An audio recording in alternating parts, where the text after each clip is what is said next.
the just government of men and women, we beseech you to behold with your abundant favor us, your servants, whom you have called to the performance of important trusts in these islands.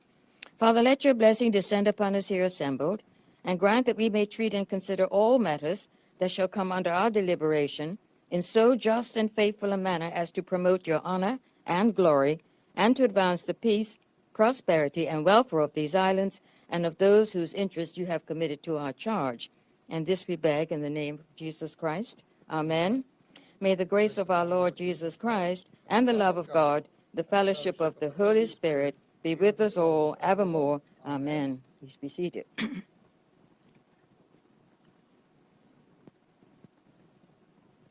Item number 2, confirmation of minutes.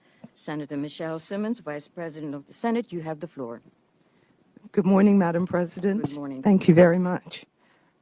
Madam President, I move that the minutes of the meetings of Wednesday, 18th of May, and Wednesday, the 25th of May, 2022, be taken as read. Is there any objection to that motion? No objection. Senator Simmons. Madam President, I move that the minutes of Wednesday, the 18th of May, and Wednesday, the 25th of May, 2022, be confirmed. Is there any objection to that motion? No objection. The minutes are confirmed. Thank you, Senator Michelle Simmons. You're welcome. Reports of committees, there are none. Announcements. First announcement we have, well, I would just like to indicate that I've had apologies from Senator Ariana Hudson, who will not be with us today.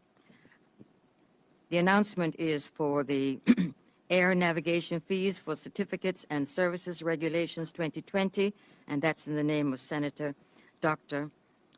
Emily Dill, Junior Minister for Transport. Senator Dill, you have the floor. Thank you, Madam President. I hereby present for the information of Senate the Air Navigation Fees for Certificates and Services Regulations 2022 as made by Her Excellency the Governor in exercise of the powers conferred by Article 4.3 of the Air Navigation Overseas Territories Order 2013, United Kingdom, as applied to Bermuda. Thank you. Thank you, Senator Dill. Item number 6, notices of motion. We have one notice of motion, and that is the lease agreement between the Government of Bermuda, Ministry of Public Works, and Gorham's Limited, and that's in the name of Senator Owen Darrell, the Junior Minister for Public Works. Senator Darrell, you have the floor. Thank you. Good morning, Madam President. Good morning. Madam President, I hereby present for the consideration of Senate a draft lease agreement between the Government of Bermuda, represented by the Ministry of Public Works, and the Gorham's Limited, regarding areas of all that property shown hatched in red on the plan labeled sheet number 4533-00810, dated the 27th of January, 2020, which is attached to the lease agreement. And I give notice that at the next day of meeting, I will move that the said lease agreement be approved. Thank you, Senator Darrell. Item number 7, petitions. There are none. Item number 8, we have one statement, and that's in the name of Senator O.K. Darrell, the Junior Minister for Education. Senator Darrell, you have the floor. Thank you, Madam President.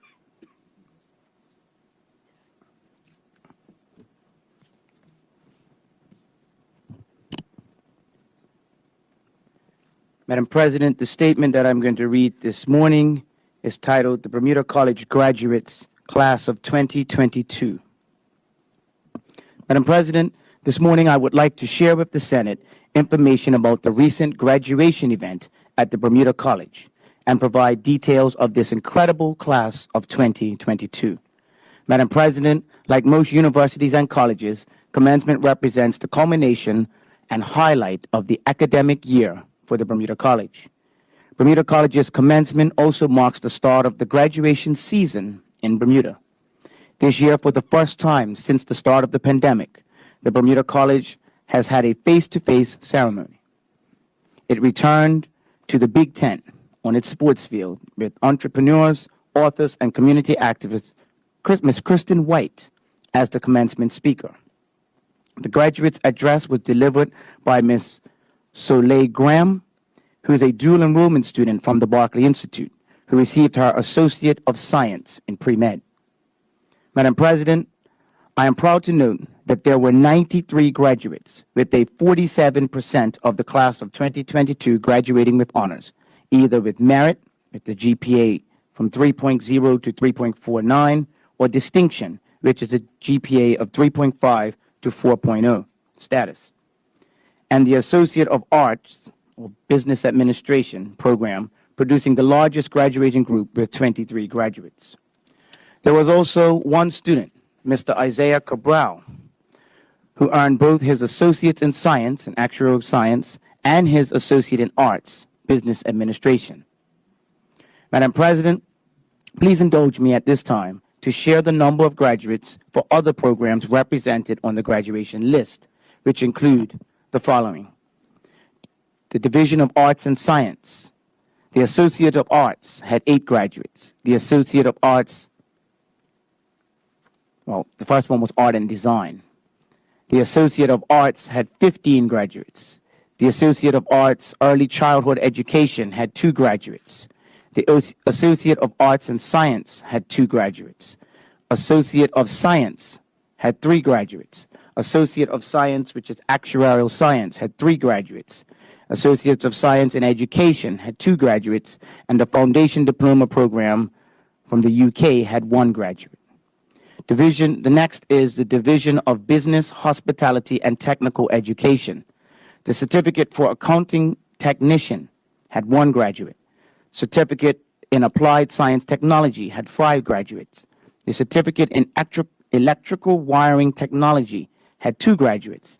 Certificate in Heating, Ventilation, and Air Conditioning Technology had 2 graduates. Certificate in Motor Vehicle Technology, 2 graduates. Certificate in Plumbing Technology, 2 graduates. Diploma in Culinary Arts, 2 graduates. Diploma in Food and Beverage Management, 2 graduates. Diploma in Heating, Ventilation, and Air Conditioning Technology, 2 graduates. Diploma in Public Technology, 2 graduates. Associate of Applied Science Culinary Arts, 1 graduate. Associate of Applied Science in Hospitality Management, 1 graduate. Associate of Arts Business Administration, 23 graduates. And Associate of Science in Computer Information Systems, 5 graduates. The next was the Division of Nursing and Allied Health. The Associate of Science in Nursing had 5 graduates. The Associate of Science in Pre-Health Science had 1 graduate. The Associate of Science Pre-Medical Science had 1 graduate. Madam President, I am most pleased to share that 7 graduates are dual enrollment students who will be awarded their associate's degrees, diplomas, or certificates before receiving their high school certificates later this month. I want Bermuda to know the names of our public school students who have done extremely well in this program.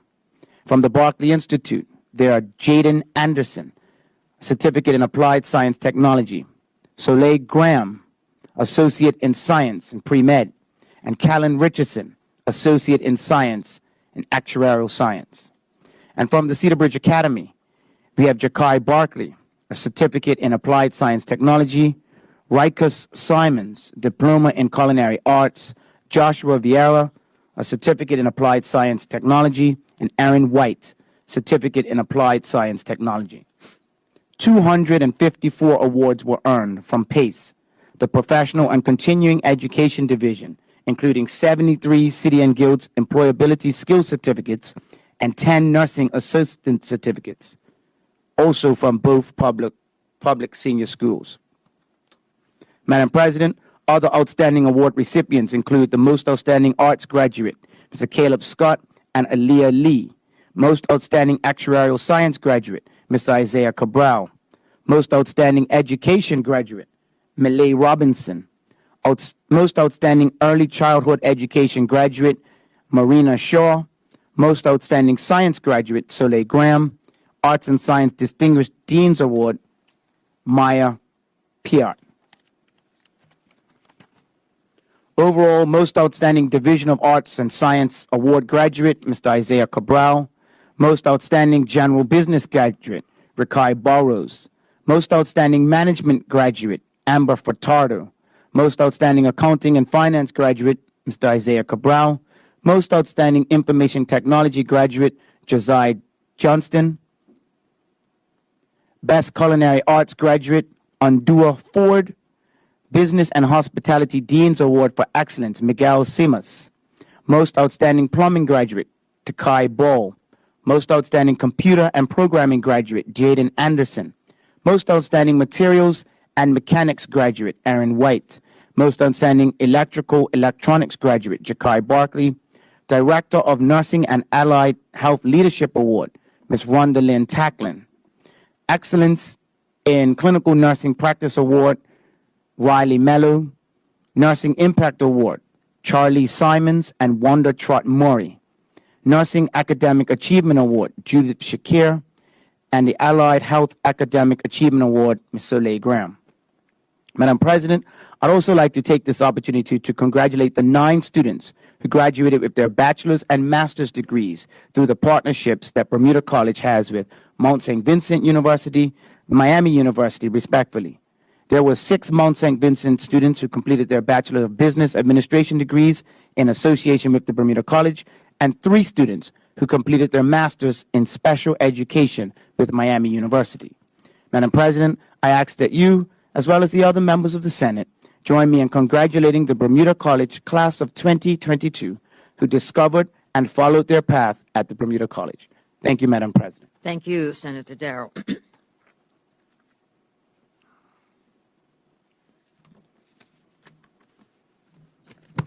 Item number 9, introduction of bills. There are none. Item number 10, the first reading of public bills. The following public bills have been received from the Honorable House of Assembly and are now read for the first time. Their titles are, respectively, the Land Valuation and Tax Amendment Act 2022 and the Electricity Amendment Act 2022. Item number 11, the first reading of private bills. There are none. Item number 12, question period. Senators, the floor is open for questions on the statement that has been given by Senator Darrell on the Bermuda College graduates. Senator DeCuto, you have the floor. Thank you, Madam President. I apologize. It's not a question. I just am taken aback at the number of achievements and the number of individuals and their accomplishments, and I want to thank the Senator for sharing with that. And I know we've talked about that before, and I know there's another time, but I wanted to say it when I felt it, and apologies for abusing this time. Thank you. Thank you, Senator DeCuto. Would any other senator care to speak? Senator Smith, opposition leader in the Senate, you have the floor. Thank you, and good morning, Madam President. Good morning. I'd also like to thank the junior minister for bringing this to the Senate. When we have the opportunity to celebrate our young people and the achievements, and I believe it wouldn't just be young people, but people in Bermuda working hard to better themselves and to graduate from the college, I think it's important that we all take this opportunity to celebrate them. I just have a quick question, just so that we have an idea of the success rate of the Bermuda College. If the junior minister can give us an idea of what the enrollment was that would have led to graduation in 2022, because the number of graduates is very impressive. I just want to be able to compare that to how many people started this journey and then were able to get to this destination. Thank you, Madam President. Thank you, Senator Smith. Would any other senator care to speak, ask a question on the statement? No, then it's over to you, Senator Darrell, for a response to. Thank you, Madam President. I do know that the leadership of the Bermuda College are actually doing management leadership training today. So that question, which I will give credit to Senator Smith, does come up, I think, every year that the Bermuda College has graduation. It's one that is a little trickier to answer than one may think. So I will give Dr. Green, as well as her leadership team, time to get that information, and I will send it over to Senator Smith when I do receive it. Thank you, Madam President. Thank you, Senator Darrell, and senators who have responded. That brings us to the orders of the day. And before we move on, I'd just like to acknowledge the presence of Mr. Aubrey Penniman, Registrar General, who's with us in the chamber. Welcome to you, sir. The first order of the day is the second reading of the Marriage Amendment Act 2022, and that's in the name of Senator Lindsey Simmons, the Junior Minister for Home Affairs. Senator Lindsey Simmons, you have the floor. Thank you, Madam President. Madam President, I move that the bill entitled Marriage Amendment Act 2022 be now read a second time. Is there any objection to that motion? No objection. Madam President, I rise to introduce for the second reading the bill entitled Marriage Amendment Act 2022.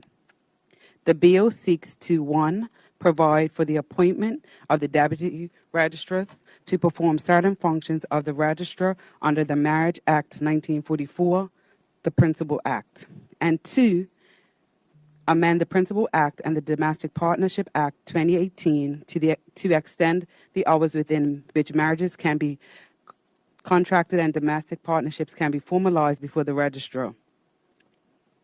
Madam President, this is a housekeeping bill which provides for more officers to conduct civil marriages ceremonies and to extend the hours that civil marriages can be conducted.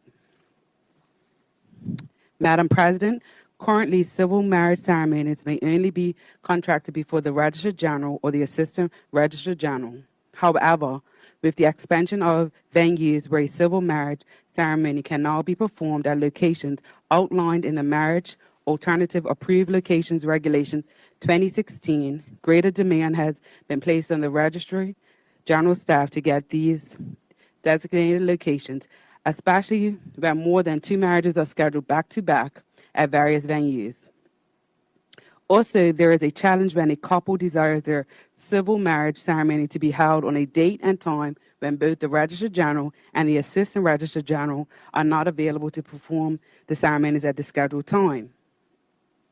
Madam President, the appointment of a public officer to be a deputy registrar for the functions of performing civil marriage ceremonies will assist the Registrar General Department in providing vetting services on days where multiple civil marriage ceremonies are scheduled at various locations, or in the event that both the Registrar General and the Assistant Registrar General are not available at the desired time of the ceremony. Madam President, the bill empowers the minister to appoint a public officer to be a deputy registrar and to determine the terms and conditions of the appointment. In order for the public officer to be eligible to be appointed by the deputy registrar, they must be, number 1, of good character, number 2, able to and will consistently perform their duties of a deputy registrar for the purpose of conducting civil marriage ceremonies under the 1994 Act. Additionally, the appointment must be in the public interest. Madam President, the bill also requires the deputy registrar to act in compliance with the direction of the Registrar General when conducting a civil marriage to ensure that there are no statutory missteps in how these ceremonies are performed or officiated. Madam President, the bill also seeks to extend the hours within a civil marriage ceremony can be conducted or a domestic partnership can be formalized before the Registrar General. Madam President, at present, Section 21(1)(a) of the Principal Act limits civil marriages to be contracted before the registrar between the hours of 10 a.m. and 4 p.m. on that day. Similarly, Sections 13(3)(a) of the Domestic Partnership Act 2018 currently limits the formalizing of a domestic partnership between the hours of 10 a.m. and 4 p.m. Madam President, the current time frame that these ceremonies can be performed is too restrictive, and the amendments to this bill will make Bermuda more appealing for couples who desire flexible times in which their ceremonies can be held, for example, at sunset or sunrise. In closing, Madam President, the Marriage Amendment Act 2022 and our commitment to improve upon the civil marriage and domestic partnership services provided. Thank you, Madam President.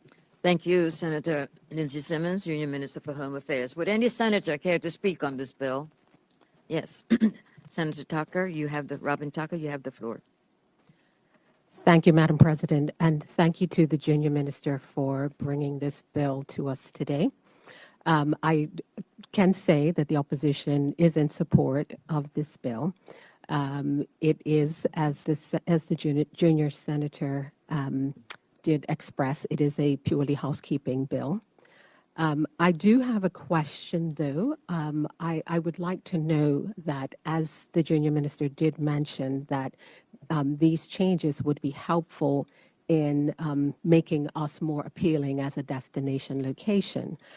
So I'm wondering if there was any consideration for now or in the future to lifting the restriction on conducting weddings or domestic partnerships during public holidays. And as well, the second question would be if the intent is to appoint a single deputy registrar, or will there be multiple deputy registrars appointed? Thank you, Madam President. Thank you, Senator Ravendacher. Senator Michelle Simmons, you have a question. You have the floor. Thank you, Madam President. As a housekeeping bill, I think the amendments here make a lot of sense. Certainly, we want to see more flexible hours when marriages and domestic partnerships can be confirmed. I also think that the appointment of deputy registrars is a great idea because two people within the Registry General are able to conduct these ceremonies right now, and there seems to be a demand. My questions are about the appointment of deputy registrars. First of all, I see that these folk will be drawn from the ranks of public officers. So will people be made aware that these positions are there, and do they then apply for them? Or are these positions going to be filled just by reaching out to individuals who may have already expressed an interest? So do people have to apply? That's the first question. Also, will there be remuneration associated with these positions? And if so, how will they be remunerated? So I only have those two questions, Madam President, and otherwise I do support this bill. Thank you. Senator Michelle Simmons. Senator Ben Smith, you have the floor for questions. Thank you, Madam President. As said before, the opposition is in support of this. After hearing some of the questions that have been asked, I guess just my follow-on question would be, is there some training that has to happen in order for somebody to be able to perform this? And if that is the case, would it be more likely that the deputies would come from the Registrar General's office, or would they come from outside? And to create that pool, would the training be done in advance and then they can just draw from it? Thank you. Thank you, Senator Ben Smith. We'll give Senator Simmons an opportunity to get responses from the registrar who's here. Would any other senator care to ask questions? Yes. Senator White, you have the floor. Thank you, Madam President. Just to say that I'm very much in support of this bill as well, and I think the questions that have been asked by my Senate colleagues are very good ones, so I look forward to the answers, but I'm very much in favor of support of this bill. Thank you. Thank you, Senator John White.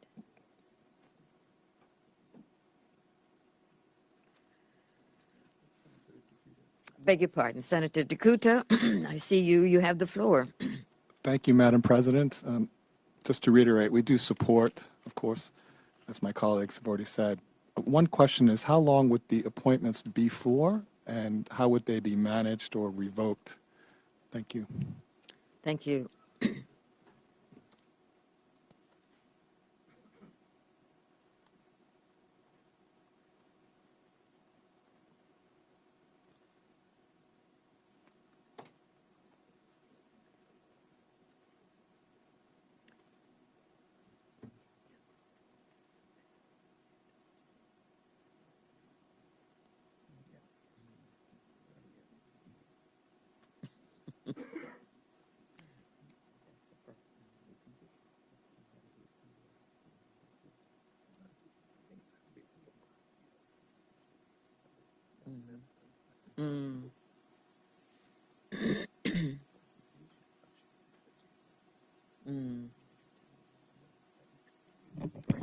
Thank you, Madam President. Madam President, at this time, no consideration is being given to conduct marriages on public holidays. We will have an on-call list that will consist of at least 5 people.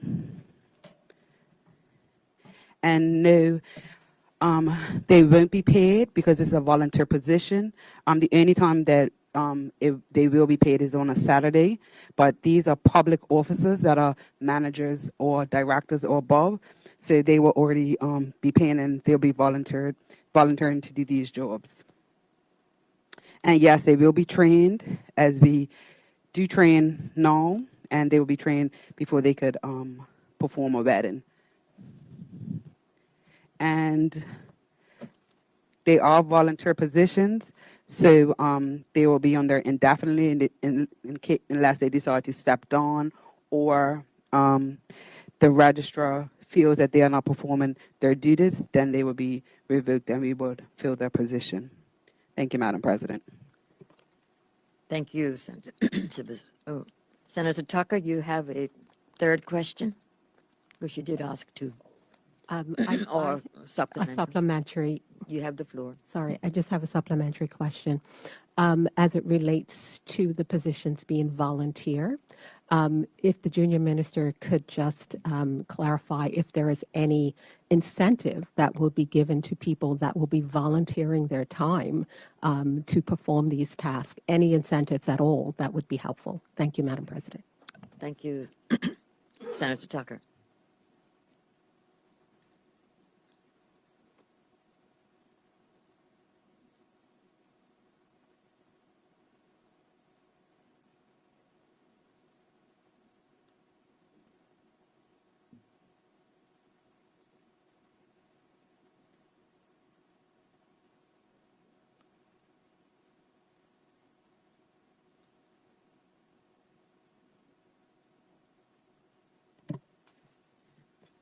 Madam President, at this time, there is no incentive.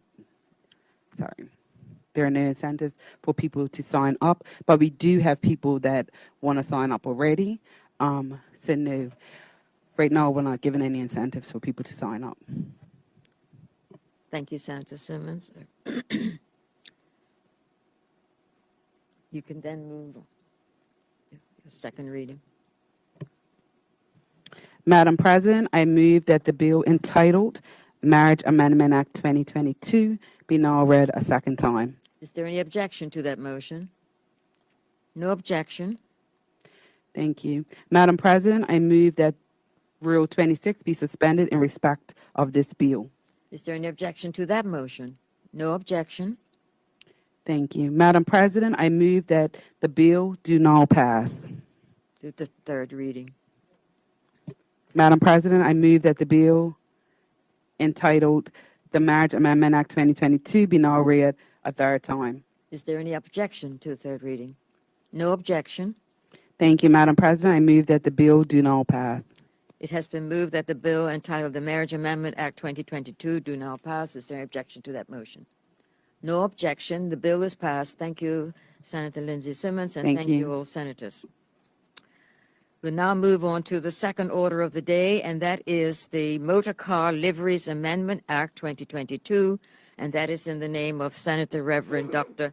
E.G.A. Dill, the Junior Minister for Transport. Senator Dill, you have the floor.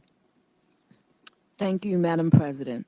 Madam President, I move that the bill entitled the Motor Car Liveries Amendment Act 2022 be now read a second time. Is there any objection to that motion? No objection. Thank you, Madam President. The purpose of this bill is to amend the Motor Car Act 1951, the Act, to create an offense for operating a mini-car livery without a license, to amend Part 6B to expand the types of vehicles that can be used on a guided tour, and to address related matters in attached legislation. Madam President, this is the second time this honorable chamber will be debating the bill before us, the Motor Car Liveries Amendment Act 2022. Except for changing the year from 2021 to 2022, the content of the bill is the same that was taken up last year, October.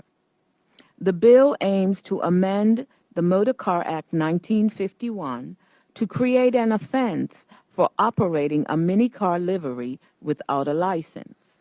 It amends Part 6B to expand the types of vehicles that can be used on a guided tour and addresses related matters in legislation.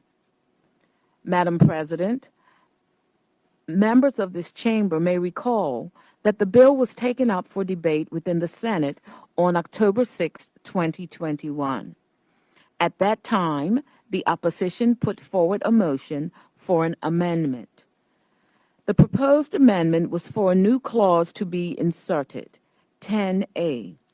Notwithstanding any other provision in this act or in the principal act, no guided tour vehicle shall be used within the national park system as defined in the Bermuda National Park Act 1986.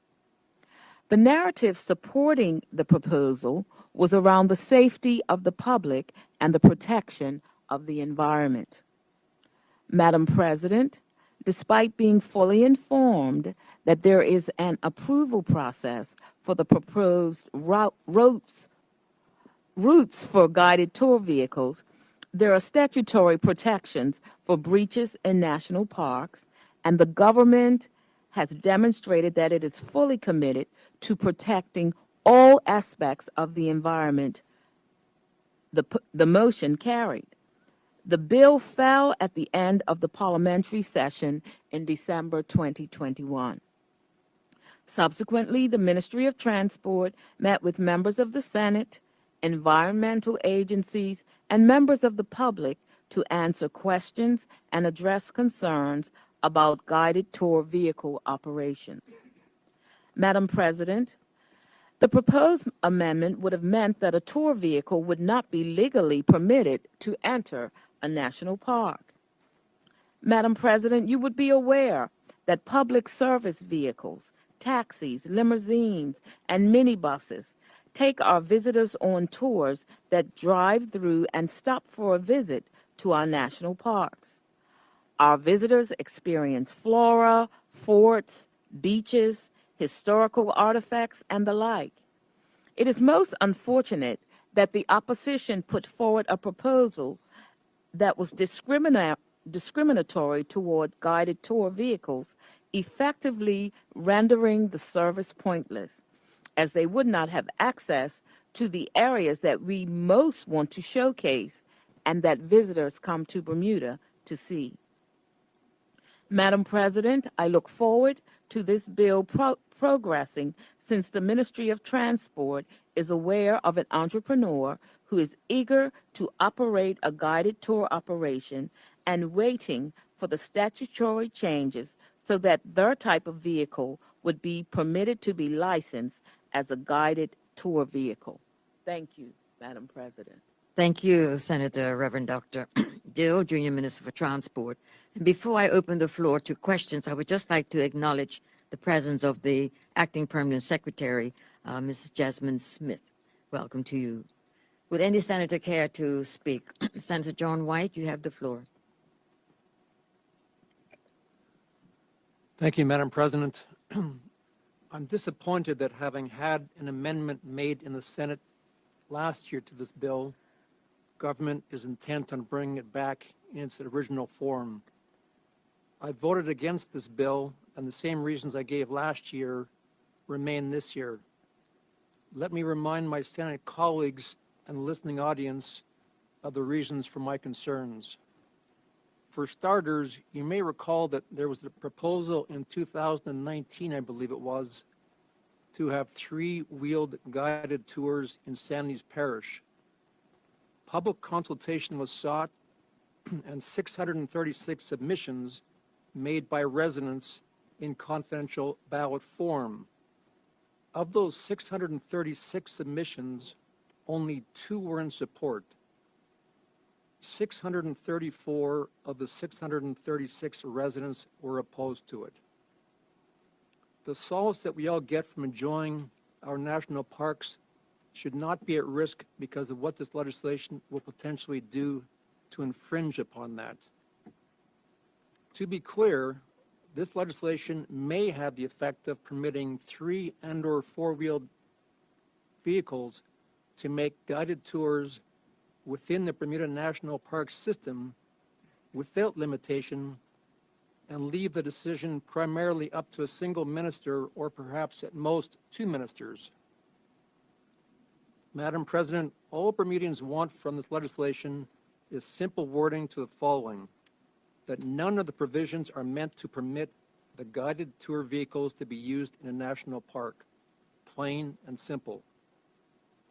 My understanding of this legislation is that the Parks Department would set the licensing rules for the 3-wheeled guided tours in national parks, with the minister controlling the Parks Department having absolute discretionary powers under the 1986 National Parks Act to ignore or arbitrarily overrule any advice he receives from either the Parks Department or the Parks Commission. The National Park System was established in 1986 and was designed to give the people of Bermuda a network of land throughout the island specifically set aside where residents and visitors could relax, exercise, walk, and pedal bike. The objectives of having protected areas, as stated in the 1986 National Parks Act, includes providing the use of the area in its natural state with a minimum of commercial and mechanized activity. Minimum mechanized activity is necessary to keep the parks clean, to cut back on vegetation, remove garbage, police the areas, and maintain the parks.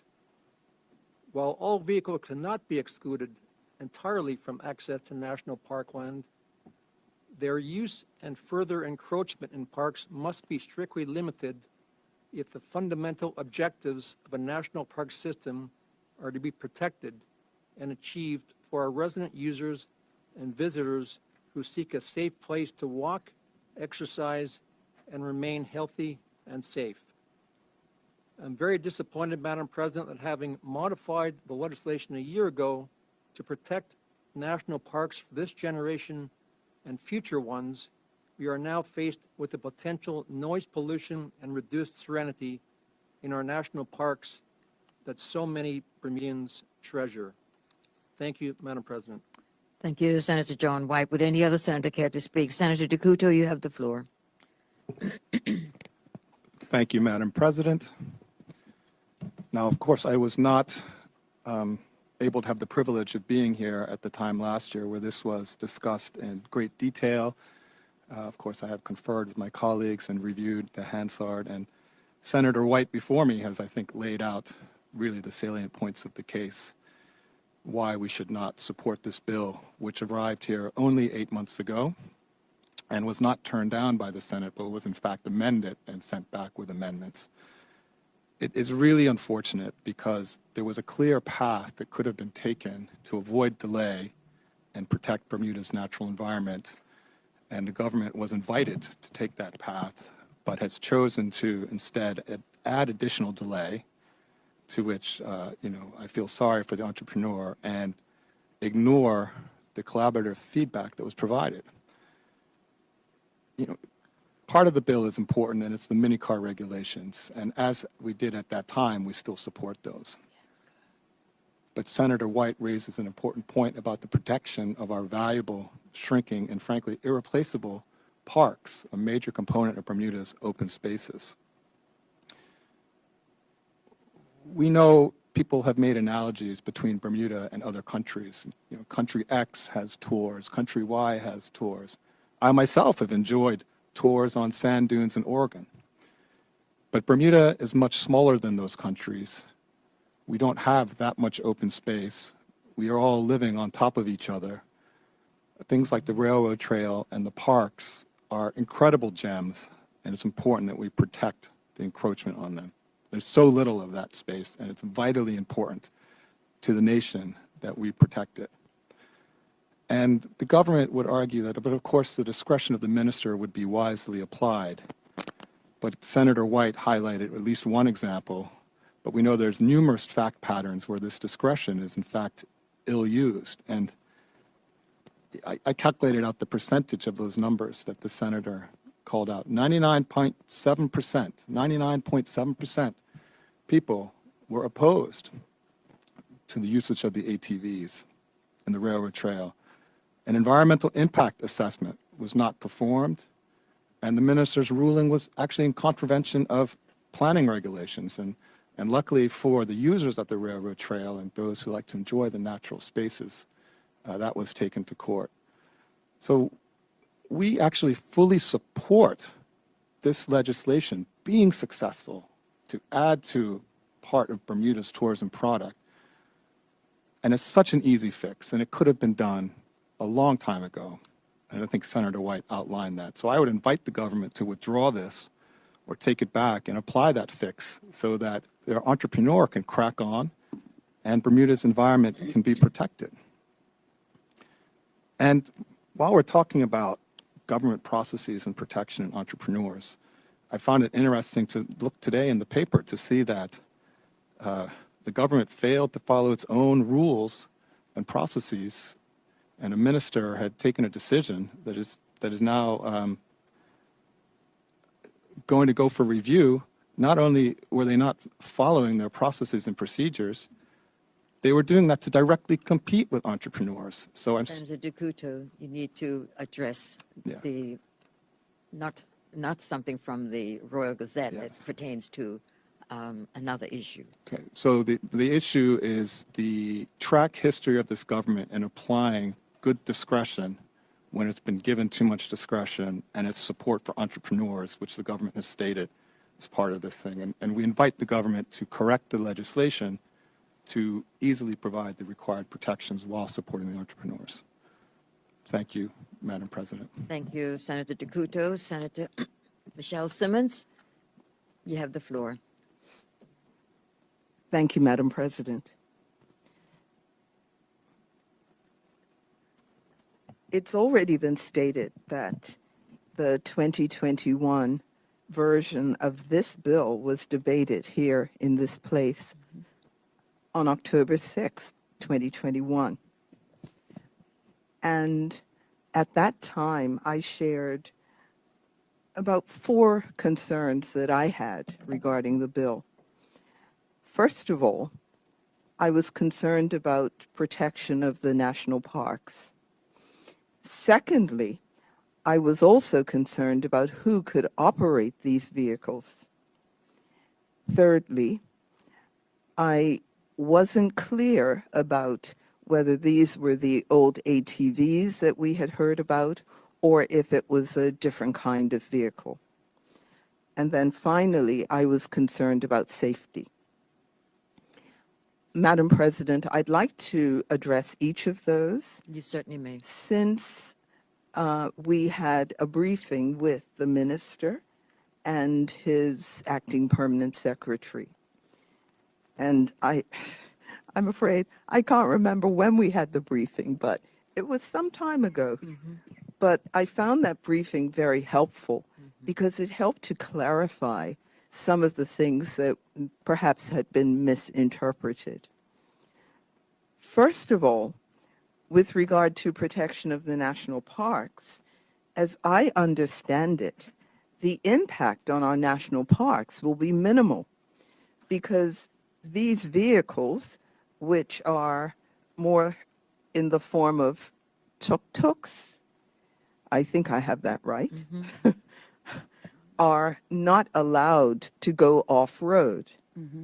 And if they do, the operator of the business will suffer a huge fine, up to $5,000, and possibly a prison sentence. Further, licenses can be revoked if terms and conditions for importing and licensing these vehicles are violated. Now, all of that is written in the bill and in supporting acts.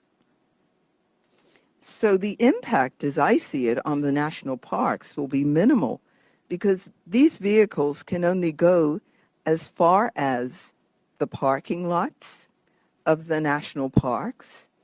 And indeed, that's where any vehicle, car, bike, can go now. So I don't see that there will be a huge impact on our national parks. So that's protection of the national parks. Then it was who can operate these vehicles. I had assumed that the vehicles would be operated by visitors or tourists themselves. But indeed, these are guided tours, and the only people who will be allowed to operate the vehicles are persons in Bermuda who have valid Bermuda driver's licenses. So the vehicles cannot be driven by our visitors.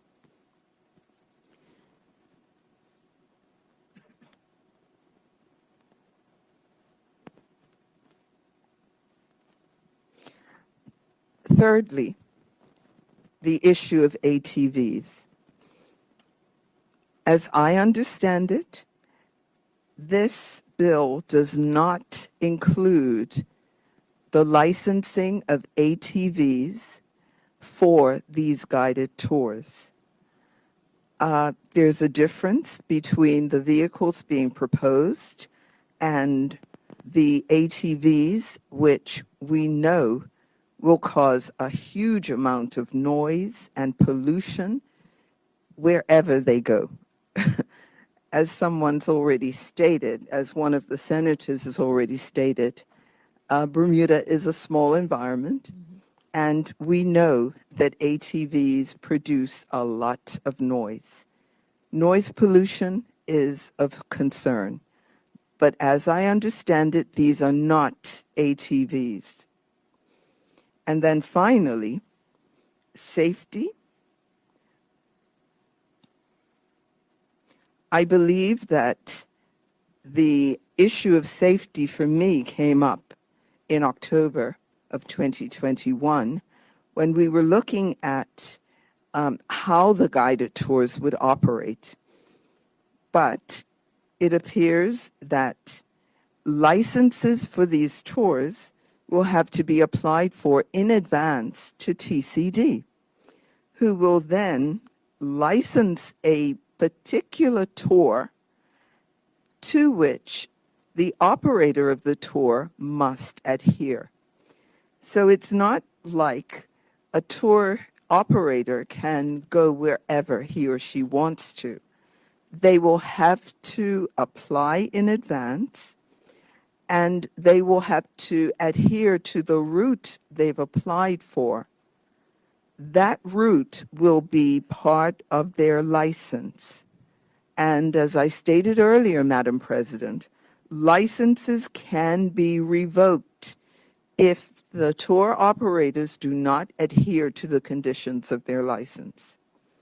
So, Madam President, in its current form, I am in support of this 2022 amendment, and I hope that this will help to bring some clarity to this debate today.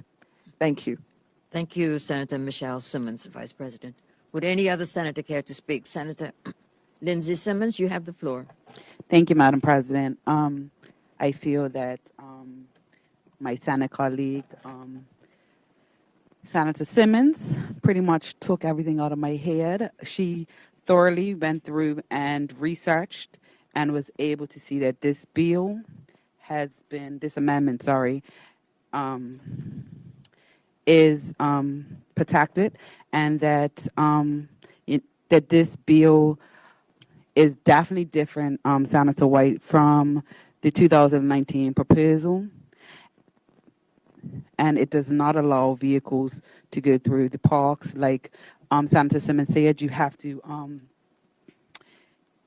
show where you want to do the guided tour, and it has to be approved by the minister. And the Parks Acts continue to prohibit private vehicles from going into areas for walking and enjoying the natural areas of the park. So I am in full support of this bill. I actually thank the Ministry of Transport for bringing this amendment back to the Senate, because it is a great opportunity for entrepreneurs to start a business. So I am in full support of this bill. And thank you, Senator Simmons, for your great contribution. Thank you, Senator Lindsey Simmons. Would any other senator care to speak? Minister Beats, you have the floor. Yes, thank you, Madam President. I certainly thank the Junior Minister for her brief. Of course, we've seen this bill before, and we've heard these issues and concerns last time, and we've heard them today. I just want the listening public to know that if they are worried that these tour vehicles are going to be running amok across our national parks, that is not going to happen. That's not the intention of this bill. This bill doesn't provide for that particular opportunity. The Junior Minister just also mentioned, she didn't mention it by name, but she did reference the Bermuda National Parks Act of 1986, which prohibit these types of vehicles or any unauthorized vehicles from being in the park system where it's not permitted. And that particular act is still enforceable. And this particular act, of course, runs in conjunction with that. So as I thought about the language of the proposed amendment that came before us last year, I want the public to know that if that amendment would have passed, that would have prohibited the tour vehicles from even entering the park into the parking lot.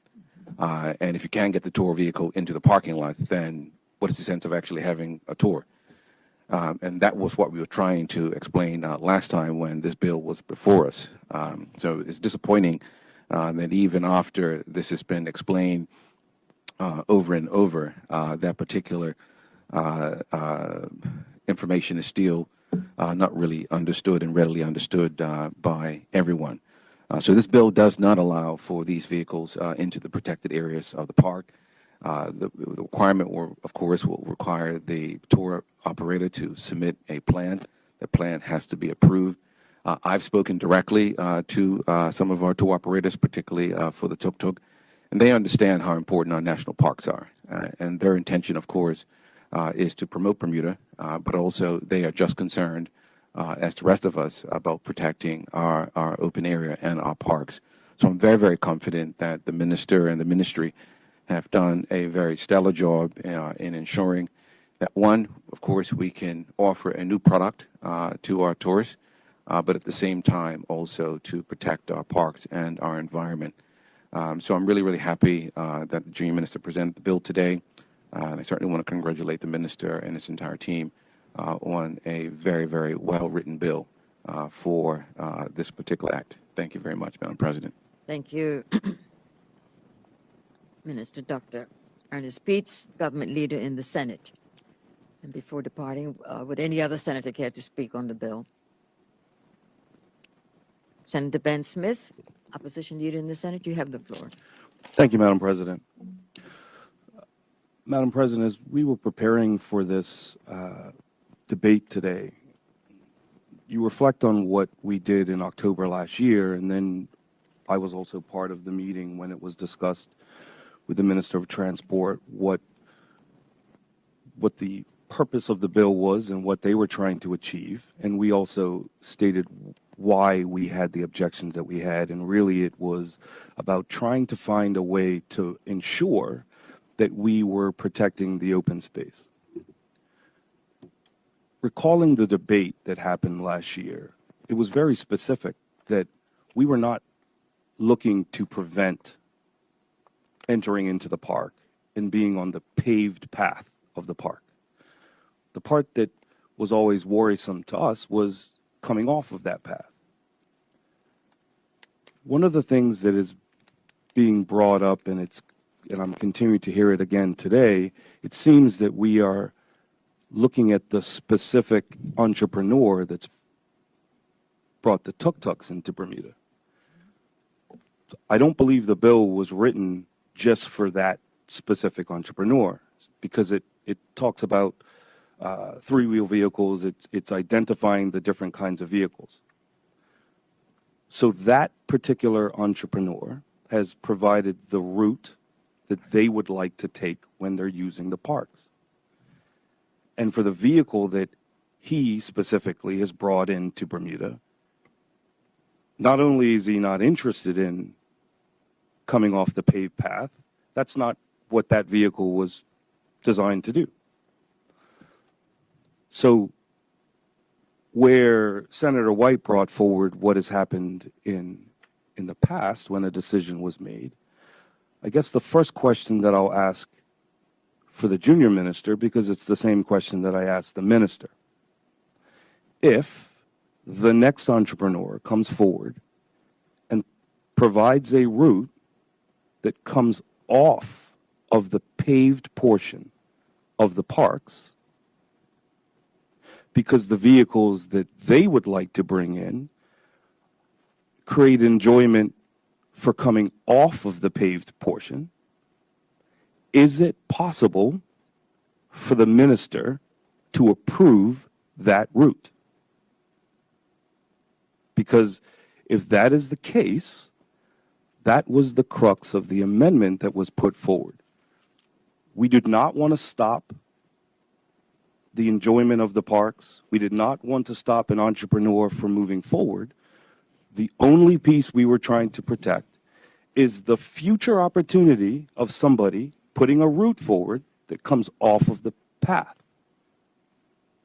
We understand that the mini buses and the taxis presently go on the paved portion of the parks. The tuk-tuk looks like that's the same path that they would like to take. The part that causes anxiety for this small community that does not have a lot of open space and is trying its best to protect the open space that we have is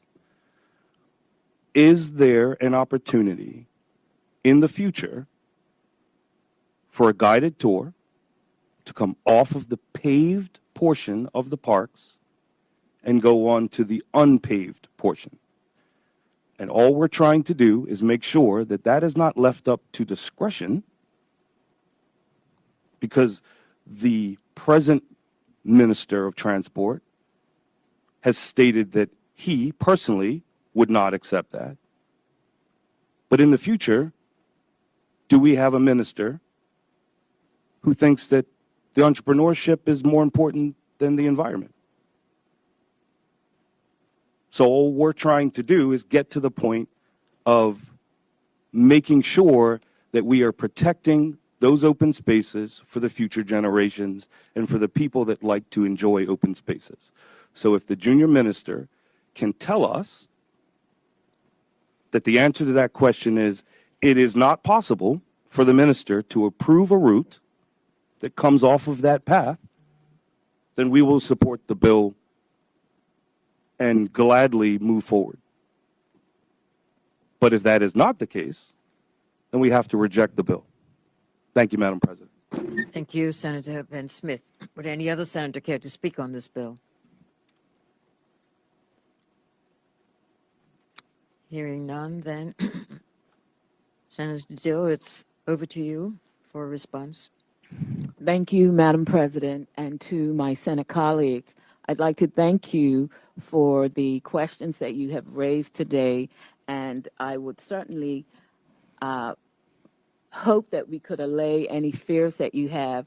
One thing that it is clear is that we are all on one accord in our commitment to the protection of our national parks.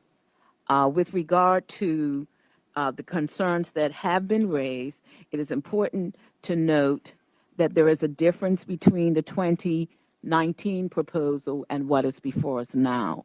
And as Senator Ben Smith has shared his concern regarding the passing of legislation and the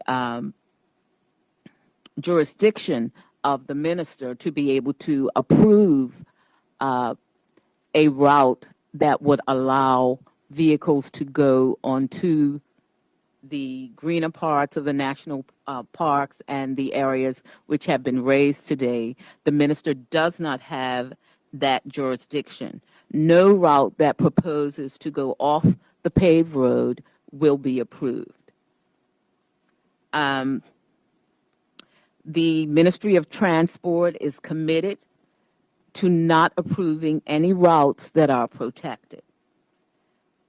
As you can see, this government is committed to the protection of the environment, and you have noted, and especially of late, the awards that even have been given to Minister Raban and his ministry in their efforts, which are being noted not just in this community, but throughout the world. So with all of that being said, I want to also thank Senator Michelle Simmons, who has done a great job in answering many of the questions that were raised this morning. And I would reiterate that we are committed to the protection of our national parks. If you were at the parade on Bermuda Day, we actually had an opportunity to see the tuk-tuks, which are at this present moment the only vehicle that has applied for the license that we are discussing here this morning. And we see that this is an excellent opportunity for us to expand our tourism product. As I did a little bit of research, we see that these are becoming popular not just in Asia, but in other jurisdictions, including even the U.S. in some of the tourist destinations. So with all of that being said, I am trusting that we will be able to move forward with the passing of this bill, and that we will continue to grow our tourism product, support our entrepreneurs, and move forward with the advancement of this community, and certainly to remove any discrimination against individuals that would endeavor to engage in this business.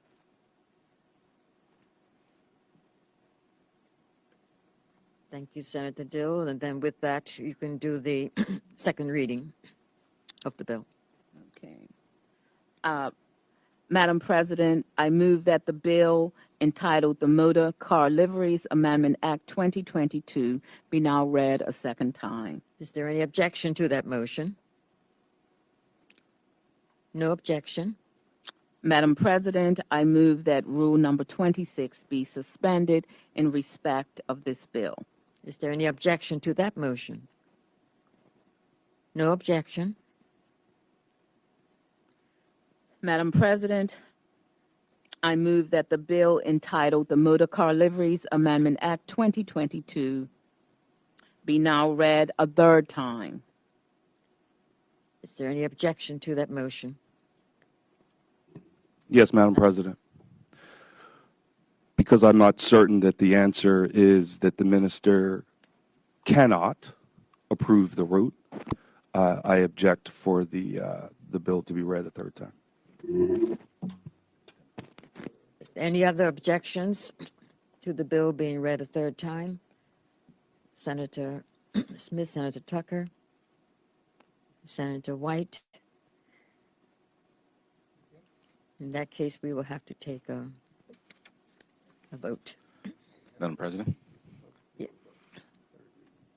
Yes. the Minister of Transport cannot approve a vehicle to what's the appropriate word?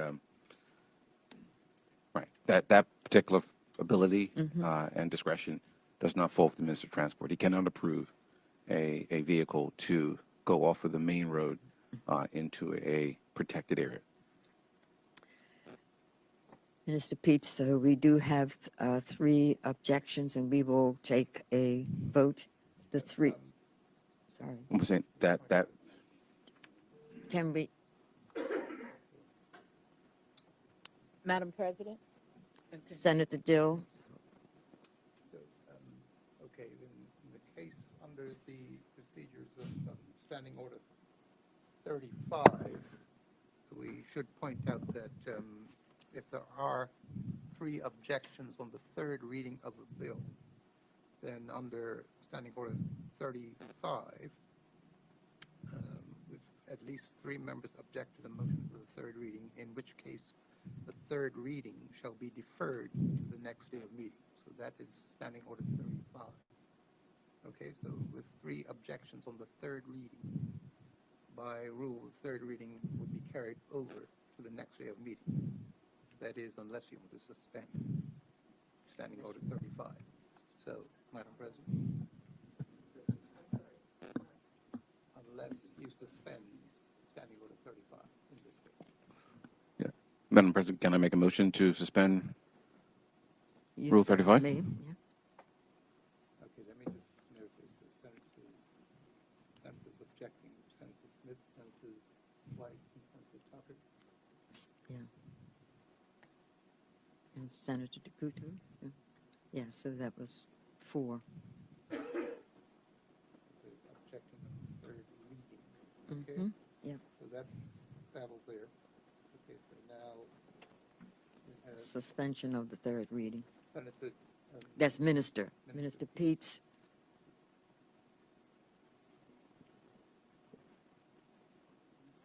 so we could carry I move for this.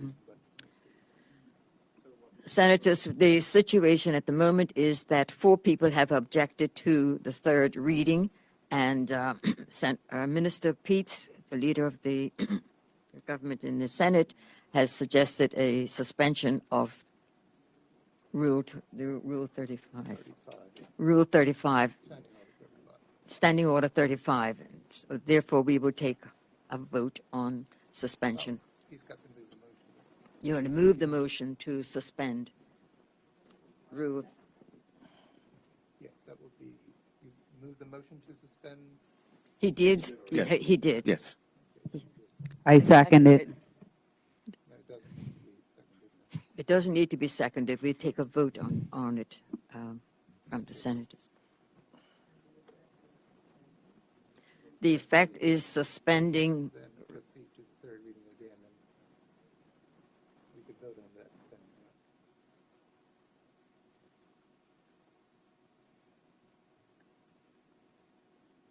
Okay,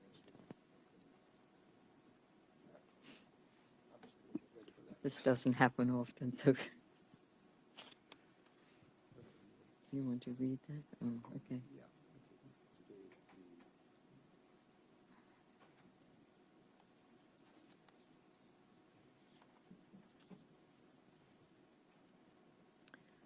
Just a reminder, Senators, that although we have the rules, there is an opportunity for Senate to suspend a particular rule.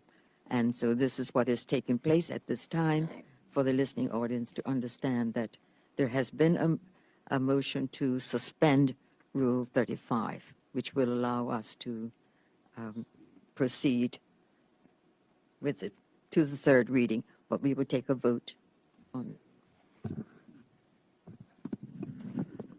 Okay, Senators, we're voting on the motion to suspend Standing Order 35. So those in favor will say aye, and those opposed will say nay. Okay? Senator Smith, to suspend 35. Aye. Do you want to suspend or oppose? Those in favor of... Yes, of those in favor of suspending Standing Order 35, say aye, and those opposed say nay. Then we proceed to third reading, if we suspend 35. Yes, yes. Yes. It's aye. You sure? I think it's yes, but I'm saying you want to suspend it. Oh, okay, all right. All right. Okay. All right. Senator Tucker. Aye. Senator Tucker, aye. Senator DeCouto. Aye. Senator DeCouto, aye. Senator Peets. Aye. Senator Peets, aye. Senator Darrell. Senator Darrell, aye. Senator Hudson is absent. Today, Senator Lindsey Simmons. Aye. Senator Lindsey Simmons, aye. Senator Dill. Aye. Senator Dill, aye. Senator White. Aye. Senator White, aye. Senator Michelle Simmons. Aye. Senator Michelle Simmons, aye. Madam President? Aye. Okay, so vote is carried 10 to nothing. So the vote to suspend 30, Rule 35 is, the total is 10. The vote No one is- objecting. is So the, carried. to suspend Rule 35. Okay, so now we will proceed to the third reading motion again. Those, Madam President? Thank you, Mr. Sumner. So we will now proceed with the third reading again. Senators in favor of the third reading?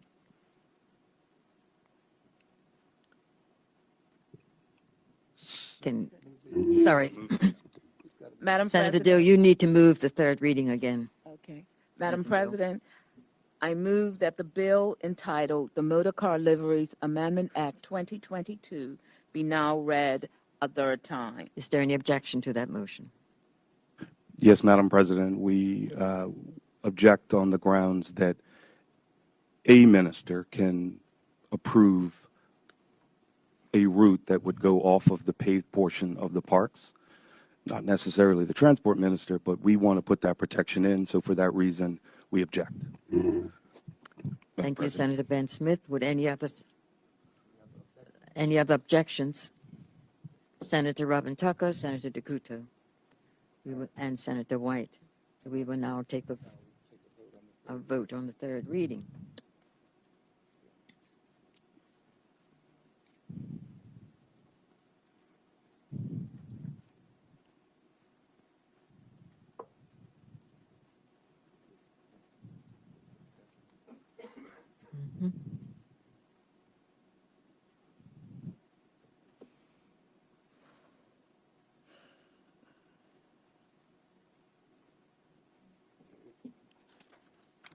Now we have the Senators, now we'll, third reading. we will now take a vote on the third reading.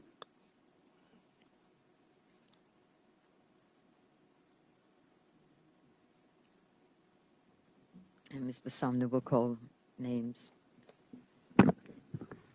Okay, those in favor of the third reading motion will vote aye. Those opposed will vote nay. Okay?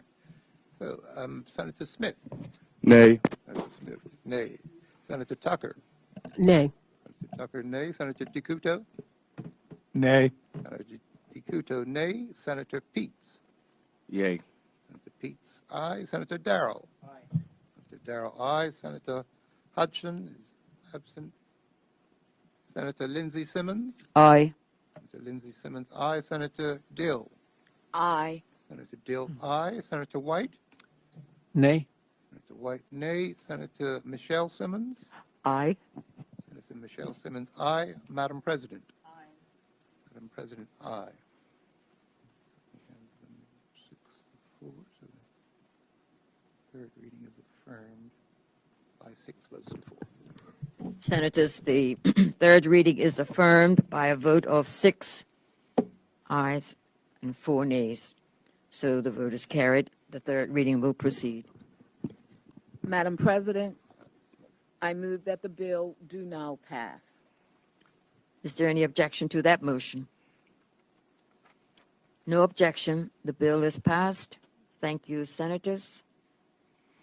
I should have said the bill entitled the Motor Car Liveries Amendment Act 2022 is passed. Thank you, Senators. We'll now move on to item number 14, which is motions. There are none. Item number 15, congratulatory and/or obituary speeches. Would any senator care to speak on this? Yes, Madam President. Minister Peets, you have the floor. Thank you, Madam President. I certainly want to send my congratulations out to our senior men's team.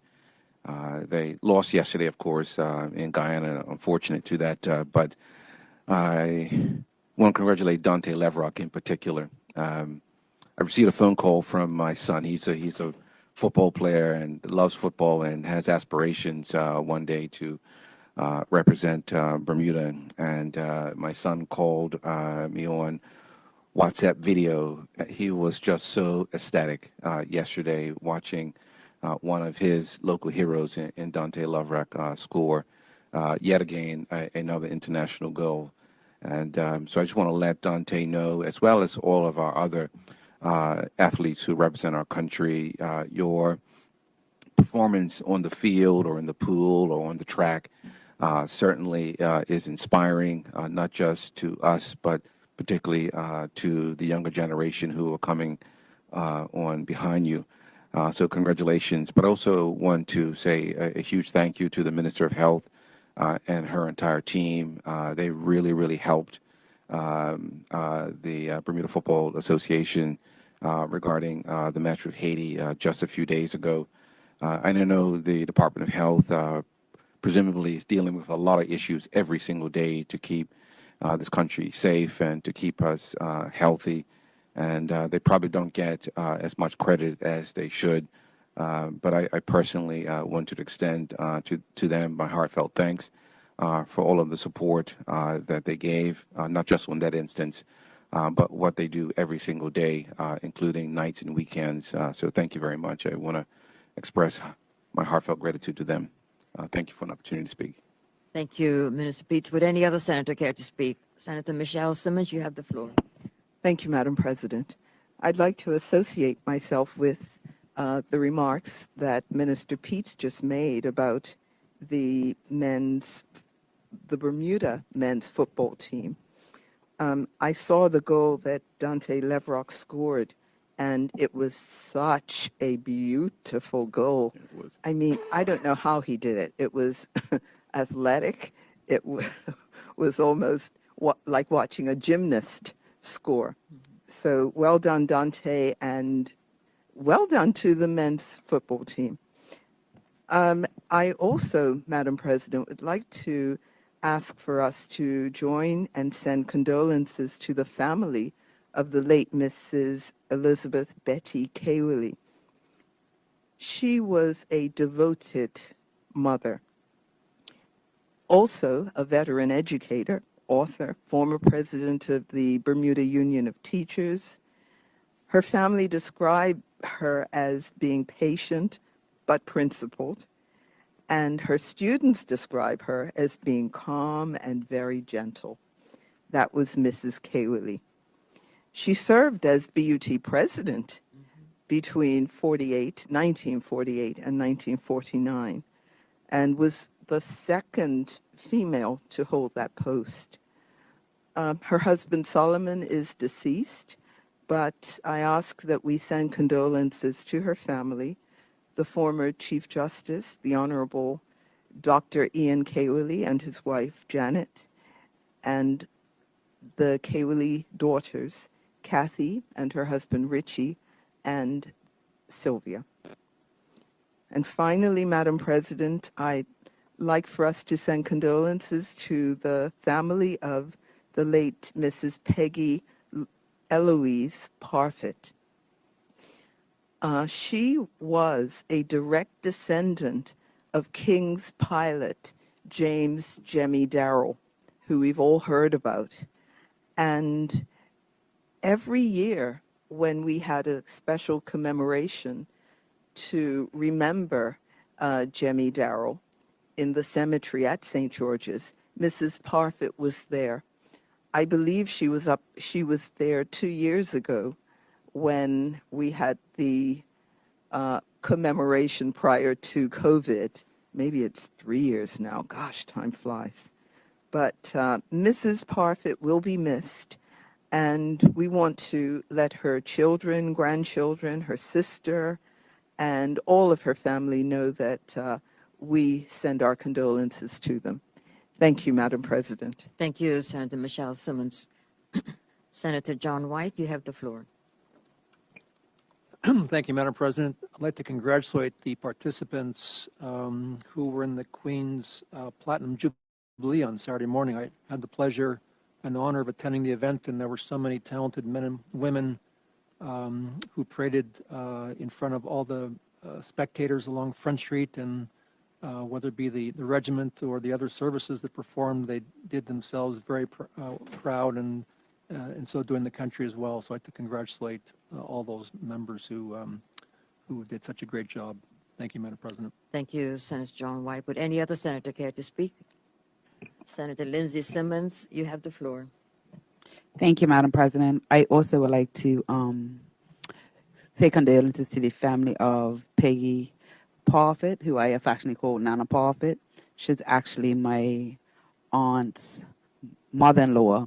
So I want to say to Uncle Clarence, Uncle Carl, Aunt Merrill, Aunt Carol, Aunt Charlotte, and Uncle Quentin, and all of the grandchildren and great-grandchildren, my deepest condolences. Nana Parfit was the sweetest lady that embraced everybody. So condolences to the family. Thank you. Thank you, Senator Lindsey Simmons. Senator Owen Darrow, you have the floor. Thank you, Madam President. Madam President, I'd like to start my remarks on a sad note and wish condolences to the family of Miss Jennifer Rose Seymour. As you know, she is the mother of Mr. Jesse Seymour and Mr. John Seymour, and those two young men have had a rough year with losses. And I'd just like to say that even though Miss Seymour, was going through some challenges over the last couple of years, if you ever interacted with her, you would have never known it. I had some friends visiting from Canada last summer, and as you know, her son, Jesse, actually performs at the Elbow Beach, and she was actually in attendance, and he brought her to the front, and she was dancing and really, really enjoying life. Some others may have interacted with her at her restaurant down on North Shore. So Ms. Seymour was full of life, just like her two sons, and I'd like to send my condolences to them from all of us here in the Senate. And on a happier note, Madam President, I'd like to take this opportunity to thank the schools of this island. As we know, we just came out of Heritage Month, and schools have been operating under different rules and regulations over the past couple of years due to COVID. And we might not have been able to do some of the traditional events that we've been doing in the past couple of years. And I just want to really send a job well done to parents and school administrators, principals, who have come up with very unique ways of celebrating Bermuda's culture, Bermuda's history, in the ways of parades. You would have seen on social media a lot of schools were having kind of their own Heritage Day parades. I had the privilege of being asked to come and be a judge at the West Pembroke School's agricultural exhibition, and I had no idea the amount of detail that I was actually walking into. If I didn't know any better, I would have thought I was at the Botanical Gardens at the real agricultural exhibition. And I did smile, and I saw, friends of mine who I went to school with, and I'm reading names, and I'm like, this has to be so-and-so's son or so-and-so's daughter. And they even had live animals in the assembly hall. So that was West Pembroke. I've seen on social media others. Obviously, a shout out to the school in my neighborhood, Harrington Sound Primary, where my two children, Tatum and Oliver, go. And shout out to their mom that actually helped them with their project, and everyone at that school. And I did have a conversation with the principal down there yesterday. And I just want to say congratulations. It was kind of throughout the island, these schools that took the time and said, well, how can we still put on and give the experience to our students to actually create baked goods and lunch boxes and kites and everything else that the agriculture exhibition would normally have. So job well done to all educators in Bermuda, parents, students alike, who put on and displayed everything that Bermuda has. And if I have 30 more seconds, I do want to, I think this is the first time back. If it's not, I do apologize, to all of the public officers in Minister Pete's ministry who came together, did put on an awesome Heritage Day. I want to say May 24th, but I will call it the Heritage Day Parade on the 27th of May. I know I can say that I absolutely enjoyed myself with all of the displays, the dance groups, the trucks, the Gombe groups, and it felt really, really good to be back and celebrating the heritage of Bermuda, which if you know me well, would know that that is my favorite holiday. Thank you, Madam President. Thank you, Senator Dill. I'm sure the entire Senate body joins you in the comments about the Heritage Parade. We do have, Senate Reverend Dr. Dill, Emily Dill, you have the floor.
Is your microphone on? Celebrate your team on a job well done. I would also like to congratulate Her Excellency the Governor on her hosting of the Queen's Platinum Jubilee celebration in recognition of her 70 years as Queen of the British Empire. Truly much has changed during the tenure of Queen Elizabeth. For when I can imagine that when she rose to the throne at the age of 27, she perhaps never would have envisioned a black female governor presiding over over part of the British Commonwealth. And so for me, I celebrate Her Excellency, the Governor, her presentation at the reception. And basically on Saturday, as you saw this black female walking and inspecting the troops, and it was really wonderful. There was the granddaughter of one of our members of parliament was sitting near me, and she was asking questions, a brilliant young lady, 5 years of age, and she was very observant, a very critical thinker, and she was asking questions about what was going on, and to be able to share with her a bit of our history. So to Her Excellency, the Governor, I say, job well done. You are certainly an example of black girl magic, and we celebrate your contribution and your achievements, and certainly the example that you set for young individuals in this community. Thank you so much, Madam President. Yes, Senator Robin Tucker, you have the floor. Thank you, Madam President. I would first like to begin by associating myself with several comments that were made today. The first being associating with the condolences sent to the family of Jennifer Seymour, and particularly to her sons. Her sister Sharon is a really good friend of mine, and so I wanted to make sure that condolences were sent to to Jennifer's entire family. Also, I would like to associate myself with Senator Simmons's comments as it relates to condolences being extended to Mrs. Elizabeth Cabely's family. I am one of the recipients that had the pleasure of being in her presence when I was a student at WorkSec. And the comments that Senator Simmons mentioned about what her students would say about her, she was the sweetest, kindest, very soft-spoken, but able to get what she needed done out of her students. She was a very, very, very wonderful lady. And of course, students had their favorites, and she would certainly be amongst those as well. I would also like to extend condolences to one of our colleagues, one of our OBA colleagues, Susan Harvey, Elizabeth Harvey, not Susan Harvey, Elizabeth Harvey, on the passing of her mother, who is Mrs. Susan Harvey. So we'd like to extend condolences to Elizabeth, to Jeremy, and their entire family as well. On an up note, I would also like to associate myself with the comments extended by Senator White as it relates to the recipients of the Queen's Birthday Honors. Congratulations to Mrs. Ursinda Swan, Mrs. Cecily Snaith Simmons on receiving recognition in the form of the Queen's Certificate and Badge of Honor. I would also like to, and I'm really excited to actually say this part, I would like to say a huge congratulations to my former high school principal and former Speaker of the House in another place, the Honorable Randy Horton, on being appointed as an officer of the Most Excellent Order of the British Empire for his service to sport and public service. Mr. Horton is a well-known figure in Bermuda, not only for his work in Parliament, but in sports as well. Football, as a member of the Somerset Trojans and with the New York Cosmos, and in cricket, he was also captain of the winning cup match team, which is Somerset. And I would like to say that I am just one of countless other recipients of Mr. Horton's yelling. If anybody has ever been to Worksack, they would know when he was there, they would know what I was talking about. And, having all the students run and say, Horton's coming, and everybody would disperse in all different directions. But it was a testament to his dedication to his students and keeping us on the straight and narrow and not allowing us to make excuses for poor performance and not doing our best. So I want to take this opportunity to say a huge congratulations again to Mr. Horton, and also to say thank you to him and congratulations again on his appointment. Thank you very much, Madam President. Thank you, Senator Tucker. Senator DeCuto, you have the floor. Thank you, Madam President. What can I say? It was a very active weekend and no shortage of things to celebrate. I would like to specifically associate myself with a few previous comments. There was too many, but let me associate myself with Senator Tucker's comments on Susan Harvey and her family, and her comments to celebrate the former Speaker Randy Horton's award. I would also like to associate myself with all of the comments on the Bermuda Day, Heritage Day activities. What an amazing weekend that everybody, which we predicted, but that everybody was just very thankful for. And luckily the weather played along. So thank you to everybody who was engaged with that. Of course, also the achievements of the football team. I must associate myself with those comments as well. I know that they had a lot of fans out on the weekend, and I heard quite a lot about it. And finally, I would just like to send my congratulations to the Special Olympians who are attending the Special Olympics Games USA, if I've said that right, and I wish them a great experience and all the success. Thank you, Madam President. Thank you, Senator DeCuto. Would any other senator care to speak?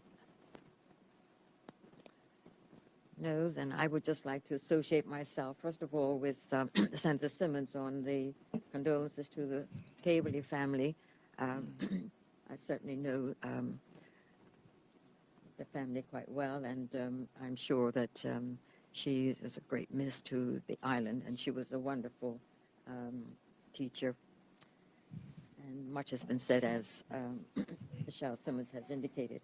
I would also like to associate myself with the comments that have been made for the congratulations to Minister Peets and the culture team, because I think that Bermuda certainly really enjoyed that day. I certainly was observing it. I couldn't participate as I normally do, going out on the streets, but it was wonderful to watch, and I congratulate you all. I would also like to associate myself with the comments that have been made by Senator Dill with respect to congratulating the governor, Lauji, for recognizing the Queen's Jubilee, and certainly there were a number of events that were held, and certainly a government house as well as the parade and the church service at the cathedral, to which Senator Michelle Simmons certainly read. And I think all told, it's been a very lively and wonderful weekend for everyone last week. And so I want to acknowledge and to thank everybody who had any involvement with any of it. It was absolutely wonderful, and I'm sure was enjoyed by everyone who participated. So with that said, it's over to you, Minister Peets, for the adjournment. Yes, thank you, Madam President. I motion that this body, Senate, adjourn until June 22nd. Thank you. Would anybody, any senator care to speak on the motion to adjourn?